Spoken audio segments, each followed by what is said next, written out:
алоҳида таъкид бояд кард ки имрӯз дар тамоми ҳудуди ноҳияи зибованзарамон корҳои ободӣ ва ободонӣ ва бунёдкориву тозакориҳо доман фарох карданд ва ин ҳама дар асоси эътибору ғамхории сарвари давлат ва ҳукумати республикаамон амалӣ мегардад. зотан ин эътибор имрӯзӣ ва дирӯзӣ нест, эътибор доимист.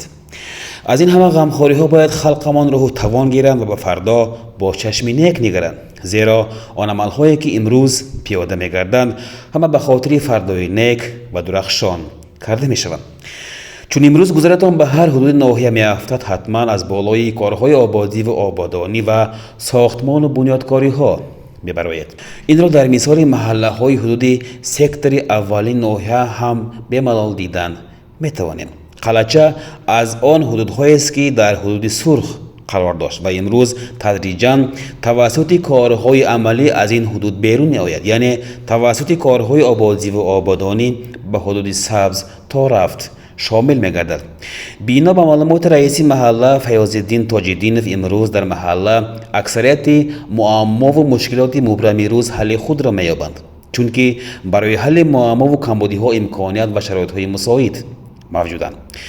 дар асоси эътибор ва ғамхории ҳукумат, чун медонед, имрӯз дар аксарият маҳаллаҳои ноҳиямон идораҳои нави ҷамоати шаҳрвандон қомат афрохтанд ва ин раванд дар маҳаллаи қалача низ ба назар мерасад.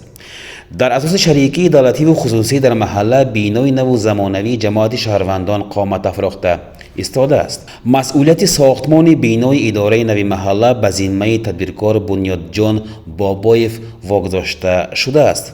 мувофиқи нақша ва шартнома дар ошиёнаи аввали ин бинои нав идораи маҳалла ҷойгир шуда, ошиёнаи дуввум пурра ба нуқтаҳои хизматрасонии маишӣ дода мешаванд.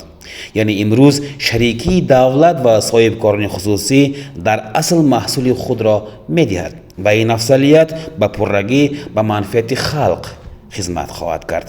дар мобайни 5 сол қалача халқашанда ҷудо ҳам навгарҳои бисёр шуд. аз он ҷумла мана дар давоми 2 сол дар деҳаи мо қалачанда бисёр ободонигариҳо, бисёр навгарҳо шуда гузашт. аз ин ҷумла мана мисол идораи маҳалла мана дар арафаи супоридан истодааст. мана тадбиркорон мо бобои Бунёдҷон мана худо холаса то 1 ноябр меспаранд. алҳол устоҳои гулдасти маҳалла дар оро додани хонаҳои бино ва таъмиру тармими фасади ин иншоот ҳиссагузорӣ мекунанд. чун медонед, маҳаллаи қалача яке аз ҳудудҳоест ки хавфи офати табиӣ зиёдтар аст ва ин боиси зарари аҳолӣ низ гаштааст. аз ин чанд сол қабл ба туфайли омадани сел қисми зиёди аҳолӣ зарари калон дида буданд ва ин боиси сохтмони селроҳа гардид. селроҳое ки аз мобайни маҳалла гузаштааст, бо сабаби обхезиҳо ба ҳоли табоҳе омада буд. мана раҳмат роҳбарои давлатамо мана қалача халқаш ба селатрасия сохта доданд. мана инам дар арафаи супурдан аст. қалачана мана кӯчаҳомо бетонпӯш шуд. мана ҳозир бо 2050 метр асфалтпӯш карда мешавад. президентамо раҳмат ва намун ташаббуси айҳон карда. манам 2 сол сел омада моҳоя чиз диққат мекарданд. манам президент дастур ба дароварда ҳамин 6 миллиард пул гузаронданд. мана ҳамин селфурдо шуда қалача гуфта تشبوس هوایی که خدمت من سیمنتش هم شد برای هوا خلقمون منادور ان پرزیدنت رحمت همه میومد شیله میاد راشن ناس کدادن من کوپرگا زکات دادن پیشتر آدم میومد اینه باور نمیکرد اینه دیده من همین جنده نباشه اگر 10 میلیارد شغلک برای پافتاد من همین دیگیم شیله اومدشنده یک شخص خوان همین 2 مرتبه هم کار کردن رحمت انا مهم با селроҳаи нави маҳалла дар асоси эътибори ҳукумат ва сарвари давлат имрӯз таъмир мегардад. корҳои таъмир ва сохтмони селроҳаи маҳалла дар асоси қарори 4936 президенти мамлакат аз 28 декабри соли 2020 ва баёни раёсати девони вазирони республика аз 2 апрели соли 2021 ки таҳти рақами 36 қабул карда шудааст ба амал бароварда мешавад. барои сохтмону таъмири ин хатти оби маҳалла аз ҳисоби буҷаи давлатӣ 1 миллиарду 472,5 миллион сум маблағ ҷудо карда шудааст ва корҳои бунёдкорӣ аз ҷониби ҷамъияти масъулияташ маҳдуди Мумтоз Металл Монтаж иҷро мегардад. این پیش ما جدا اذیت‌های بسیار کشیدم. من ما خلق برآمده مراجعت کردم و تشبوس همه راهبرای و هم ناحیه‌ام و ولایتم و همه اعتبار به گرفته اومده خلقمو یه خرسان کردن. هم کره چم من شوپرو هم مثال که من اکسکاتر چگو هم من راهبر همون رئیسی محله مو هم رحمتی هم تیز خبر گرفته همون کورو با خبر شده سودان همون گجان دا کمچیلک باشد رسانده سودان سه باشد اگر رحمت میگویم ما با پرزیدنت انا من مو یک شام بود این پیشوی هم مراجعت که برآمدگی بدم به اعتبار میمون نه من اعتبار به میگرفته که آدمو بوده است رحمت انا مو اعتبار به گرفته ایستاده انا خلق مو وایش نشناوده کاغ مراجعتش نشناوده ایستاده رحمت هم هوا همش باجو که دادم مو خرسندم ایلاش بلیم خدا نشان نتیاد و همه متین شوم همین رهبری که هم به سر میشه کارکگوی هم لیم سرشون در نبیند با هم کوروشون با موفقیت میتلوام لیم هم بچه کچشون صحت سلامتیت هم یکشون لیم سلامت شوند. ها تمام اعتبار و غمخوری دولت برای حفظ نوعی منفعت‌های شهروندان برای بهتر نمودن درجه زیست اهالی نگرانیده شده است. کسی من نداری خلقمان باشد درجه و دایره این همه اعتبار غمخواری را باز هم دوچند می افزاید. در ویدیو سلکتری حکومتی که تحت سروری پرزیدنتمان روزی 23 یولی سال جاری برگزار گردید مسئله کار با مراجعت‌های شهروندان و به نظر اعتبار گرفتن هر یک مراجعت سخت محاکمه گردید. در این سمت بر رهبران تمام حدودها از جانب سرور دولت سپارش‌های انیق مشخص داده شده بود. تشکیل قبول‌های سیار و منزلی کار بردن با هر یک نفر شخصی مراجعت کرده امروز وظیفه اساسی هر یک رهبر به حساب می رود.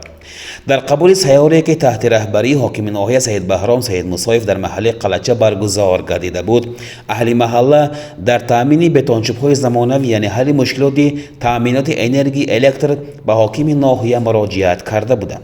امروز باشد این مراجعت شهروندان مورد اجرا قرار دارد و به کوچه مهنتکش و آبجوازی محله سیمچوب‌های زمانوی از جانب کارمندان اداره برق کشیده می شود. در کار برقچیان تکنیک های زمانوی نیز به پررنگی سفربر شده و مهنت پرمشقت را آسان می نمایند. و قراری 26 و 61 پرزیدنتمون در خلچه درباره برقرار نمودن الکتر و خدمت و خلقمون تشبس‌های بسیار شده است. از آن جمله امروز من در سکتور حاکمیت ناحیه از طرف خلق مراجعت شد درباره شنوندن سیمچوب‌ها و خوشنود نمودن محله ها کار کرده ایستاده. زیاده از 45 دانه سیمچوب میشنونیم، زیاده از 800 متر کابل لینه میکشیم. در حقیقت امروز توسط کاربری و اندیشیدن چاره و تدبیرهای سری وقتی مشکلات و معماهای خلقمان تدریجاً حل و فصل می‌گردند. این باشد باعث شادمانی و خرسندی شهروندان ناحیه و حدودهای سوخمرز می‌گردد.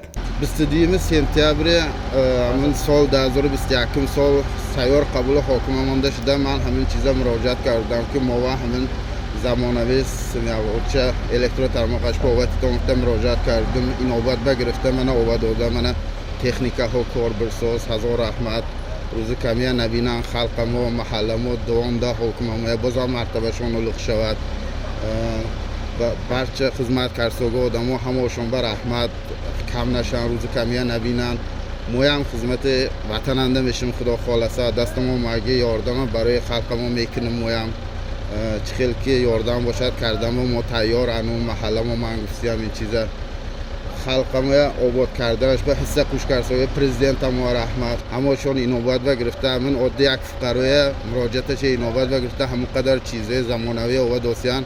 باید همین را علاهیده تاکید سازیم که در آبادی حدودها تدبیرکاران سخاوت پیشه نیز حصه گذاری میکنند و با کمک عملی خود گوشه ناآباد را مورد آبادی قرار میدهند.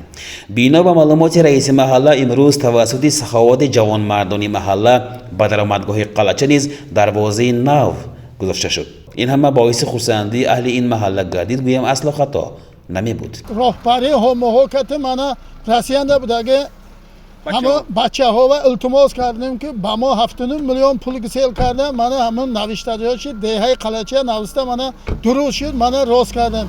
البته این یکتا رئیس کتی نمیشد. این همجهتی خلق کتی خلقمو من باز هم آبادان و بسیار اهمیت میتیم. من شیخ کلالام مزارمو دوتا سوری برای همون خلق قلچه دمگری زیارتگاه تشکیل کردیم. با نیت داریم که سیتی دیگه ساخته خلقمو برای خدمت کردن دم گرفته میسپاریم. آینده نقشه ها کلام من کوچه ها باز اسفال دستور به در آوردم. من قویپی در آوردم. بازم آب نوشاکی که 100% اهل دهه تامین میکنیم. ما از راهبران دولت پرزیدنت ما جا هم من نداریم. باید تذکر داد که امروز اکثریت معما و مشکلات خلق از جانب حاکم ناحیه برطرف میگردد. در 22 سپتامبر در قبول حاکم راهبر سکتورمان سید مصیب از طرف فقراهای دهه قلچه 4 تا مراجعت قبول کرده شده بود. از آن جمله از فقراهایی که در کوچه مهنتکش و آبجو زندگی میکنند.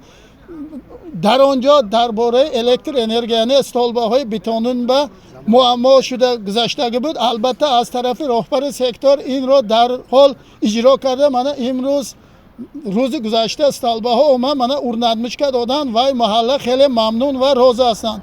دویم مراجعت از یک دیگه فقرا ما شده بود و یا آب نوشاکی کردن. البته 2021 در اوی و یا هم ایجاب حلقه است. باز یک دیگه فقرا ما درباره آذوق اوقات مراجعت کرده بودن. این هم جاشنده حل کرده شد. از طرف ایشچی گروه حل شد. 4 مراجعت ما برای کار تامین کردن بود. البته و شخص را هم با کار تامین کردیم.